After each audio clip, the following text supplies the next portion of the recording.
इसी तरह के सवाल खड़े हो रहे हैं ईवीएम के। कल जो एक खबर सामने आई थी कि ओटीपी के जरिए से टेम्पर करने की कोशिश की गई थी, चुनाव आयोग ने उसे खारिज किया, लेकिन विपक्ष सवाल उठा रहा है।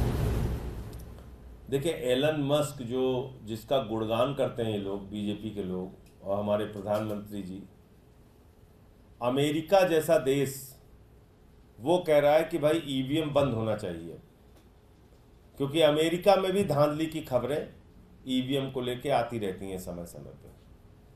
हम लोगों ने भी मांग उठाई कई बार, तो मीडिया भी हमारा मजाक उड़ा लेता है, चुनाव आयोग भी मजाक उड़ा लेता है, बीजेपी वाले तो बने ही हैं मजाक उड़ाने के लिए, तो मजाक उड़ाते हैं। इससे डेमोक्रेसी कितनी मजबूत होगी ये बताइए आप।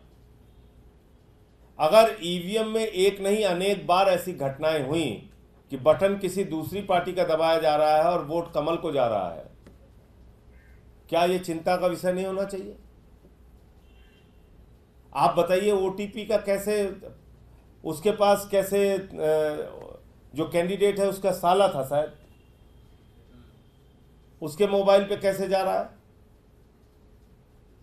तो 48 वोट से उसको जीता हुआ आपने घोषित कर दिया। शिवसेना उद्धव ठाकरे के कैंडिडेट जो पहले जीत रहे थे उनको हरा दिया। एक बार 2200 वोट से जीते, फिर रिकाउंटिंग हुई 1 वोट से जीते, फिर रिकाउंटिंग हुई 48 वोट से, शिंदे गुट के कैंडिडेट को जिता दिया। तो ऐसी कम से कम 80 सीटें हैं देश भर में जो संदेह के घेरे में है। माननीय सर्वोच्च न्यायालय में इसको लेकर याचिका भी दाखिल हुई है, और अगर इसका सही ढंग से, ठीक ढंग से अगर काउंटिंग हो जाएगी तो ये सरकार गिर जाएगी। ठीक ढंग से अगर काउंटिंग होकर निर्णय आ जाएगा तो मौजूदा बीजेपी की जो सरकार है, सरकार गिर जाएगी।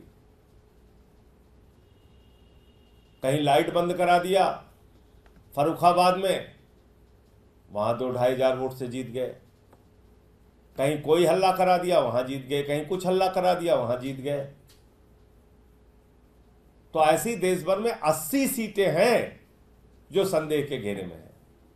उसमें महाराष्ट्र भी है, उत्तर प्रदेश भी है, बिहार भी है, और भी राज्य हैं। तो मुझे लगता है कि ईवीएम पर अब कोई ना कोई सख्त फैसला माननीय सर्वोच्च न्यायालय को और चुनाव आयोग को लेना चाहिए। अन्यथा खबरें आएंगी, खबरें लिखी जाएंगी, भूल जाएंगे लोग, और ये सिलसिला जारी रहेगा।